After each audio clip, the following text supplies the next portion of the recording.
So let's talk about purpose. And really, when you were a first sergeant, I'd like you to think about your company commander. And did that company commander have the ability to give a purpose, an end state, a mission, knowing the capabilities and limitations of the unit? Or did you have to kind of coach them through that? I mean, how did you do it? Well, I was fortunate. My second time being a first sergeant, I had a very experienced, knowledgeable, very calm commander. What I learned the most from is my first 3 months of being a first sergeant in the Army was upon redeployment from OIF 2, and my first company commander was a second lieutenant, first lieutenant XO, that was put in charge of a company because the organization was basically going to reflag. Right. And so, in terms of experience and understanding purpose, I think I had more. So helping him through that in terms of the one-on-one conversations that we had, that really helped me, because then I had to learn how to, we're going to talk about communication next, but I had to learn how to help communicate that purpose to an organization bigger than 20 people. I never had to think about in that aspect before. I had some time on staff where you're thinking about bigger stuff, but in terms of direct leadership effect of an organization, that taught me a lot, because I had to help him with that purpose, because, I wanted to run the organization so that he could lead the organization and have that ability to see 3, 6, and 12 months out, because that's what a commander should be doing, is seeing, beyond the minutia of right now.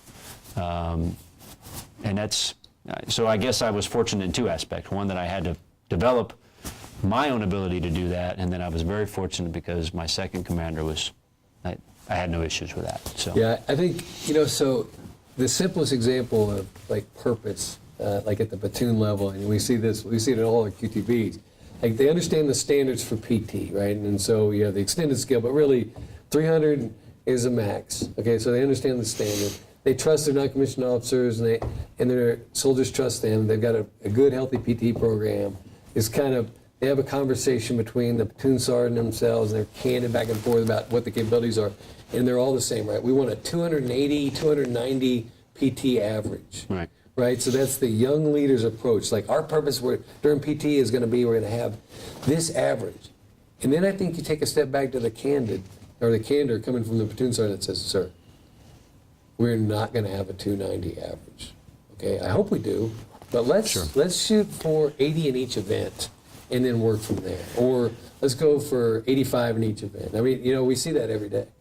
Right, and that's, I thought about this from the first sergeant perspective, and it goes back to, the competencies portion of our leadership doctrine, but I think it's also applicable to the platoon sergeant level. You're learning how to potentially teach others to lead and achieve and develop. And so what is the purpose of the organization, right? Well, the purpose of the organization is to accomplish its wartime mission. So, sir, the first thing we got to make sure is that everybody passes the PT test, right? That's our first goal. Readiness. Right, and then once we get past that, now we can build, to be potentially a more elite organization. But it's, call it what you want, maybe the appetite suppressant of the relationship. Somebody's got to be that yin and that yang. So, if you don't understand the capabilities and limitations, you can't ever give the appropriate purpose. It's either going to be the bar's too low or the bar's too high. And so when in podcast 6.3, I'm really going to lay out a tool that's going to allow young leaders to establish that purpose through candid conversation and then deliver a vision or a purpose for their team that is, number one, achievable, but also identifies what's beyond that.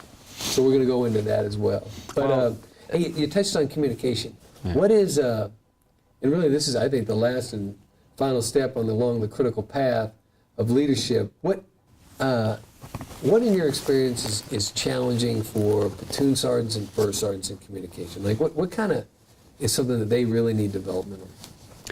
Well, it's, so you apply the candor piece to it, but it's understanding that, that you have to have that sit-down face-to-face time with your battle buddy, right? And so it isn't enough that, you do your sync meeting in the morning, and then we have the weekly training meeting, and, in passing, I'm bringing some things for you to sign. That is communication, but it's not the kind of communication that, in terms of the leadership that we're talking about here, in terms of that critical path. So I think it's carving out that time where the two of them are sitting down to make sure, because what I think is most important about communication is that you speak with one voice. Yeah. So the only way that is accomplished is if, you have that conversation, when you leave the room or the door opens, or, you go to the training meeting, or you're each looking at STT sites, that it's one voice that's being discussed. It's critical. That's where I think our at the platoon level and the company level, it could be better. It could be better. No, and I think that just like when you and I first met, and we had like an initial sit down together, is that we're going to break that trust. Sometimes we're going to be in a meeting and you're going to say something so major that I've never heard before and I don't agree with, or I'm going to say something that you've never heard before and you're skeptical about as well. But by and large, that should be the exception. And I think you just have to touch base. And really, if I'm going to put something out in public, that's why I always come to you and say, hey, look, this is what I'm going to talk about. And we can have that candid conversation, because you and I don't always agree. And then when the door opens, we are of one voice. And I think that's a hard lesson for lieutenants and platoon sergeants to learn. Well, we've also learned to do that void of emotion. Sure. And so that's sometimes, let's face it, at the platoon leader, platoon sergeant level, even the company commander, first sergeant level, emotion can sometimes drive the communication. You kind of have to eliminate that factor, or you're forgetting the purpose, the leadership path before that of why we're doing what we're doing. Yeah, and then so once that piece of communication is set, okay, so now how do you communicate to the rest of the organization? So if I'm an infantry platoon, well, I can communicate through the squad leaders, okay? I can communicate from the platoon leaders to the squad leaders. I can just have the platoon sergeant talk to the squad leaders. I can get everybody together and put something out. I can give an operations order. But how we choose to do that is really based on the situation that we're in. And I don't think that we really dive into the situational leadership theory, which is task versus relationship. And we have to have a mix of task versus relationship in our communication. Well, our old doctrine, it talked about that, the lead, the leader, the situation, right? That was the factors that went into how you handled any situation with those factors. Yeah. So I can remember, before Desert Storm, the troop commander brought in everybody and gave the operations order to everyone. And I thought, as a young lieutenant, well, this seems odd. You're supposed to give it to me, and then I'm supposed to, But he chose to deliver his intent to everyone going into combat for the first time. But what really matters most is that there's common understanding. So that's the part that I think young lieutenants have an issue with, and sometimes young company commanders. They communicate and they assume that everyone is crystal clear on their intent and what needs to happen. So what communication techniques have you seen to confirm that there's common understanding? Well, it kind of goes back to purpose. And so I think that as a platoon leader, platoon sergeant, or company commander, first sergeant, I think the way that you make sure that the communication is by defining a clear task purpose, with everything that you give. And I know that seems simplistic because we use that at the tactical level, right, for tactical orders. But I think if you apply that same principle at, for taskings, or for command maintenance, or for, even the function of an administrative whatever, at least what that does is it helps your communication piece, because at least the receiver, right, that other piece of the equation, it he or she then knows that there's a purpose for what I'm doing, and so that opens up the communication and just makes it more of a, instead of all being get this done, well, here's why. And so when you provide the why, understanding. When I was a young troop commander, I was always very concerned that people would think that we were micromanaging. Remember, back in the late 90s, it was always, oh, you're micromanaging, you're in my business. And so a technique that I used was, okay, I'd like for you to come back to me on your plan to accomplish what I've just told you to do. Using back briefs, confirmation briefs. But really, I think we have doctrinal tools that allow us to confirm understanding. And as long as company commanders, platoon leaders, platoon sergeants, first sergeants use that, I think we're on good ground. But what do they say? Don't expect what you don't inspect. Sure. And one thing too, and I kind of think this at the first sergeant level. So one thing I said was, that is the first level really where I think you have to learn that you're managing processes and less managing people. Because if you continue as a first sergeant to try to manage people, you'll find that you are micromanaging. So if you kind of put it in a process aspect, and obviously you're affecting people every day, but it's your processes and your systems manipulation that is most important. But it's hard to make that step sometimes, along the path of leadership, to realize that that's what's most critical for you right now. Yeah, and as a company commander, you're really learning how to communicate 360.